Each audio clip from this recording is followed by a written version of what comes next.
Tang Tang और फेफे thousands signatures connect करने के लिए तैयारी कर रहे होते हैं। वो हर किसी के पास जाते हैं और उनसे साइन मांगते हैं, मगर कुछ भी नहीं होता। तो फेफे के पास एक आइडिया आता है।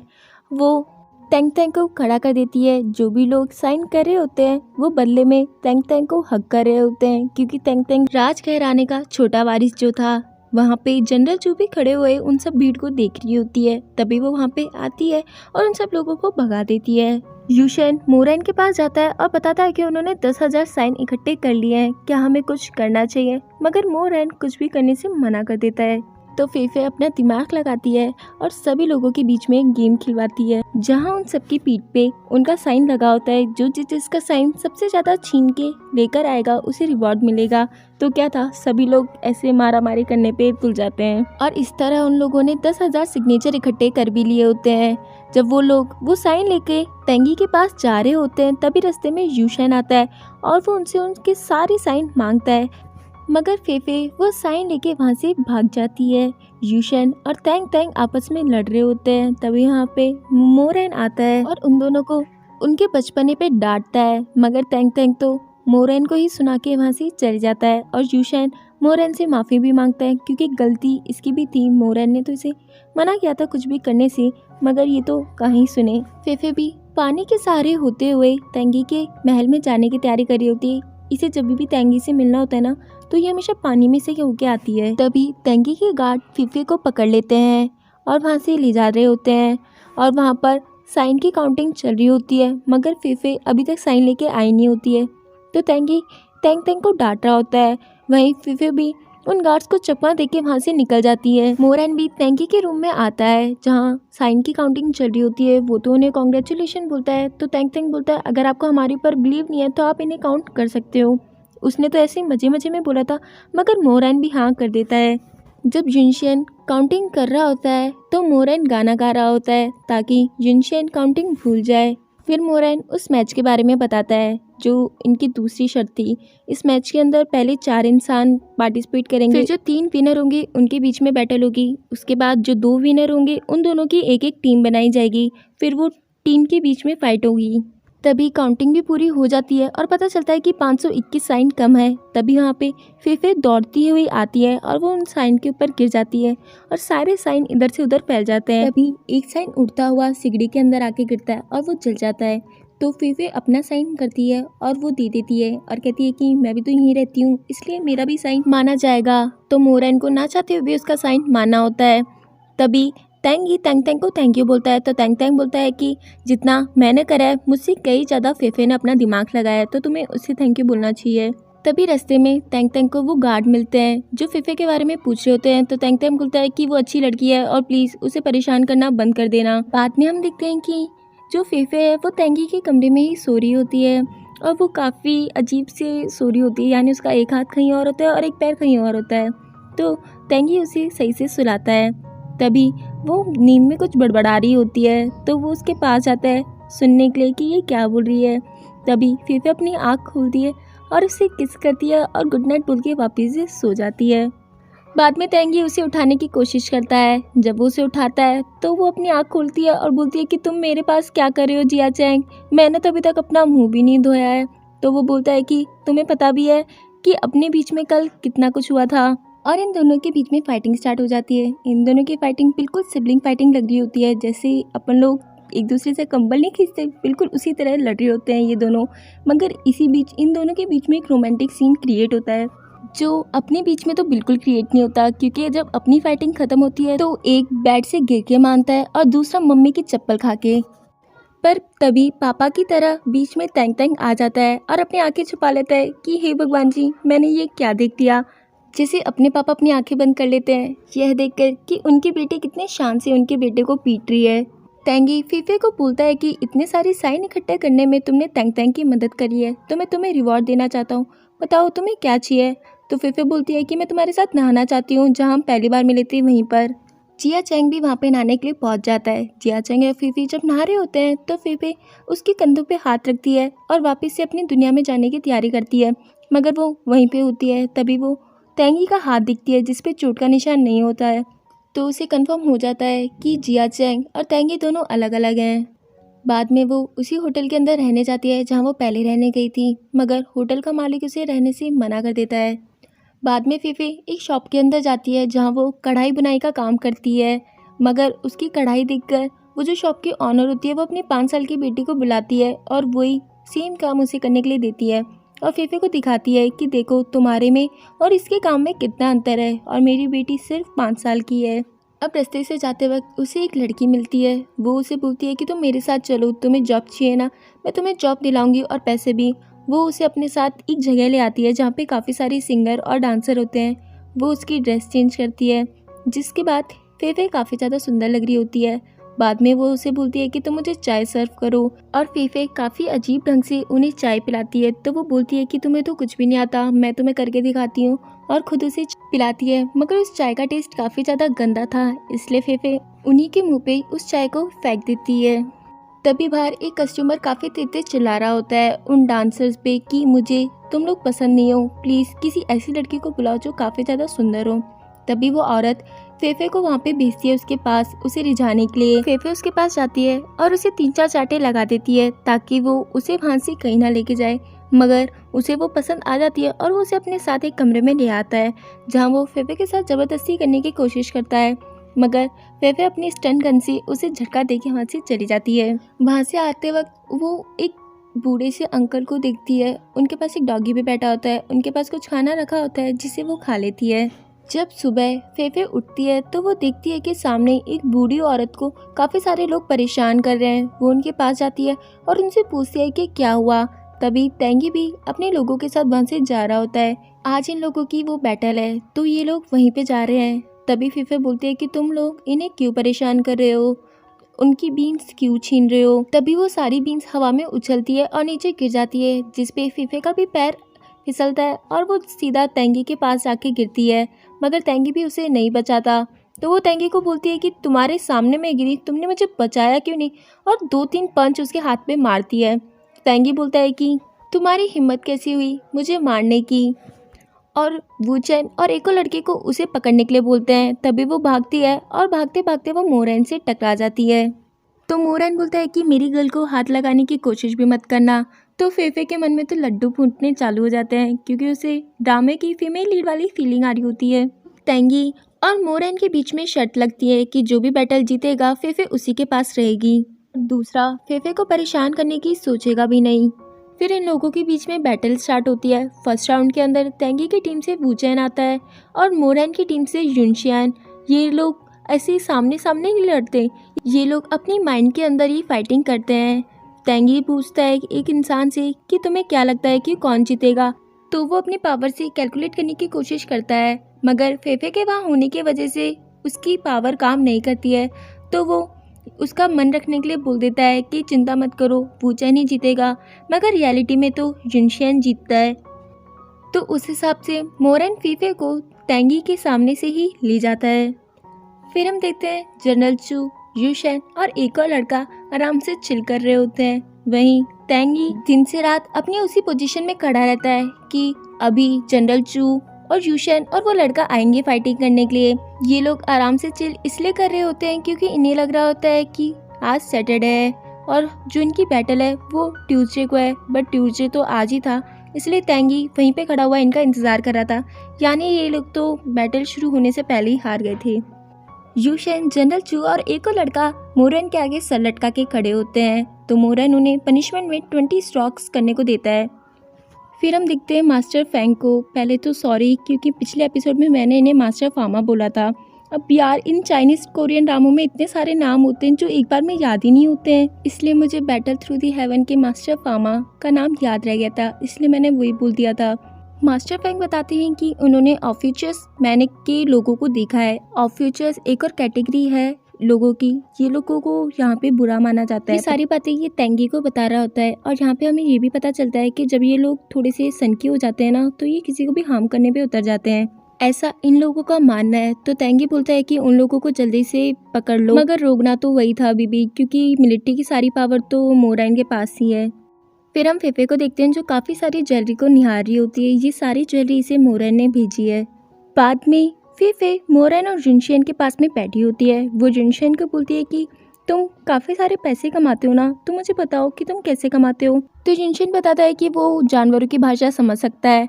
तो फेफे बोलती है कि वो जो एक कौवा है उसकी भाषा बताओ कि वो क्या बोल रहा है। वो जिनशन अपनी पावर से पता लगाने की कोशिश करता है, मगर फेफे वहीं बैठी थी, जिसकी वजह से उसकी पावर कुछ भी काम नहीं करती है। तो फेफे बोलती है कि मुझे पता था कि तुम सिर्फ बकवास कर रहे हो, और वो उन्हें बाय बोल के वहाँ से चली जाती है।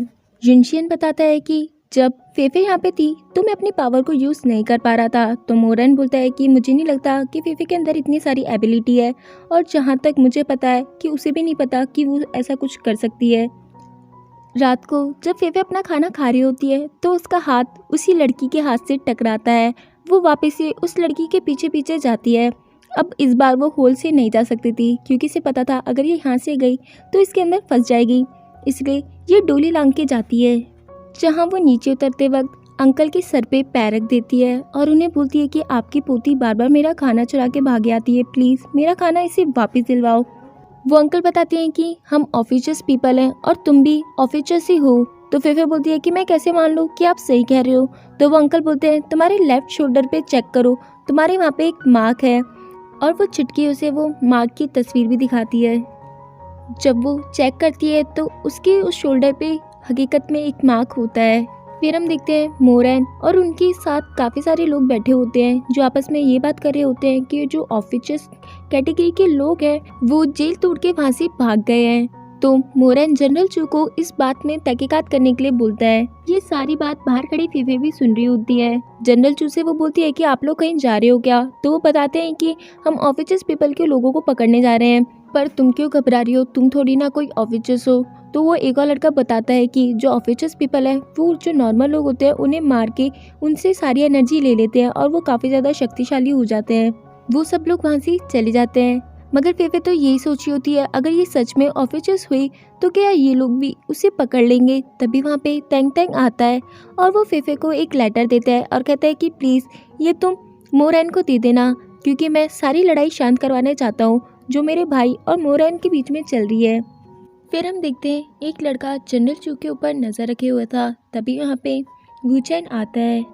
जनरल चू से बोलती है कि तुम्हें कितनी बार बोल रहा है कि तुम मेरा पीछा मत किया करो, और यहाँ पे क्यों आए हो, तुम्हें पता है ना तेंगी और मोरैन के आपस में नहीं जमती है। तो वूचैन बोलता है कि मैं वॉर हार गया और मेरे पास कंफर्ट देने के लिए कोई भी नहीं था, इसलिए मैं तुम्हारे पास आया हूँ। तो वो बोलती है कि ऐसे तो मैं तो वॉर शुरू होने से पहले ही हार गई, क्योंकि मैं वहाँ पे गई नहीं थी।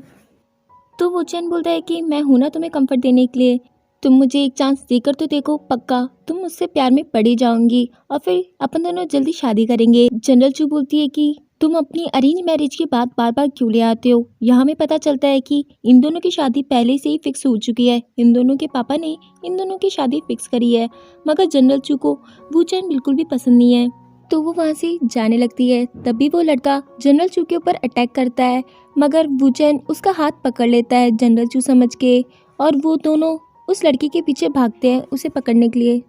फिर हम देखते हैं फेफे मार्केट में से कुछ खरीद रही होती है। एक लड़का बार बार उसके कड़े को ही देखे जा रहा होता है, उसके पास आता है, उससे टकराता है और उसका कड़ा चुरा के ले जाता है। जब फेफे की नज़र उस पर पड़ती है तो वो भी उसके पीछे भागती है उसे पकड़ने के लिए। उस लड़के का पीछा करते करते फीफे ड्रैगन वैली नामक की एक जगह पे आ जाती है, जहाँ काफ़ी सारे लोग बैठे होते हैं। ये सारे ऑफिशियस कैटेगरी के ही लोग होते हैं। इनके पास ना खाने के लिए कुछ होता है ना पीने के लिए। ये लोग डिसाइड करते हैं कि ये लोग जो मोरैन और तेंगी है उन्हें मार देंगे, और ये सारी बात फीफे भी सुन लेती है। वो सभी लोग उनके पास हमला करने के लिए जा रहे होते हैं। तभी बीच में जनरल चू आती है और उनके साथ फाइटिंग करनी स्टार्ट करती है, मगर तभी बीच में वूचैन रुकता है और कहता है कि तुम रुको, मैं हूं ना, मैं संभाल लूँगा इन्हें।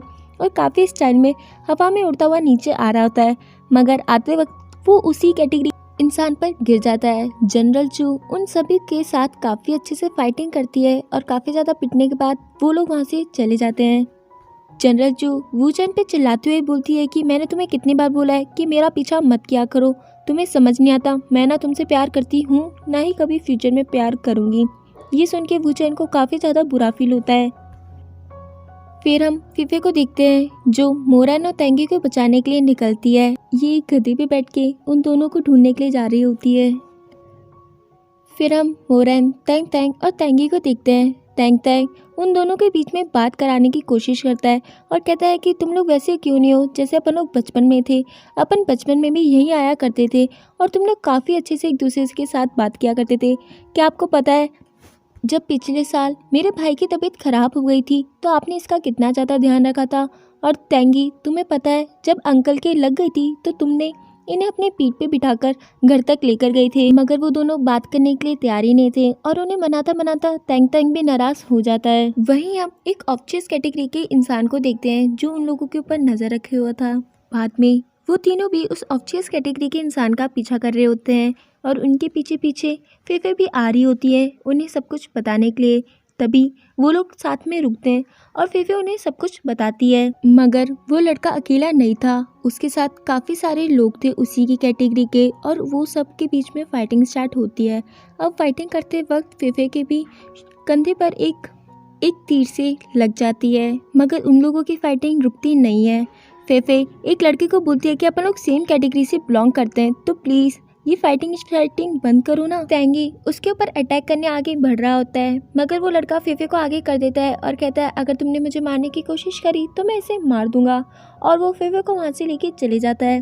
टैंग टैंग बोलता है कि तुम दोनों जाकर फेफे को बचाओ, इनको तो मैं देख लूँगा। ऑब्वियस कैटेगरी के लोग उन दोनों को बोलते हैं अगर तुम दोनों यहाँ से नहीं गए तो हम फेफे को मार देंगे। तो टैंगी बोलता है कि मार दो, वैसे भी ये हमारे लिए इम्पोर्टेंट नहीं है। तो फेफे बोलती है कि मैंने तुम्हारी अभी जान बचाई और तुम मेरे साथ ऐसा कर रहे हो। एक्चुअली फेफे को तीर टैंगी को बचाते वक्त ही लगा था।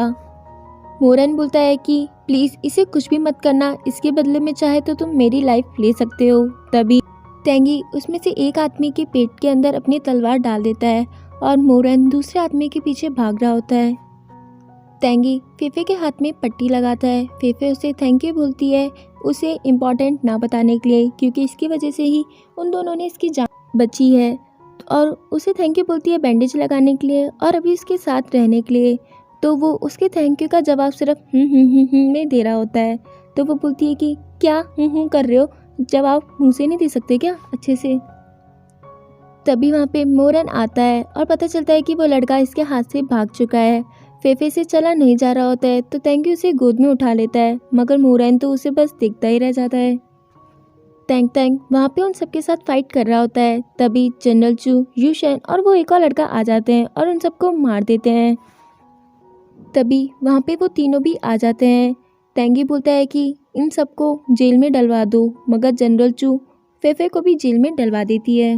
फिर हमें पता चलता है अब जो एक और राउंड होगा वो टैंगी और मोरन की टीम के बीच में होगा।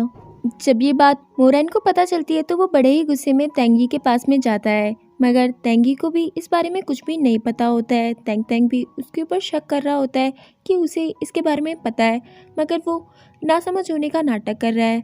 मोरन बोलता है कि मुझे फेफे किसी भी हालत में बाहर चाहिए।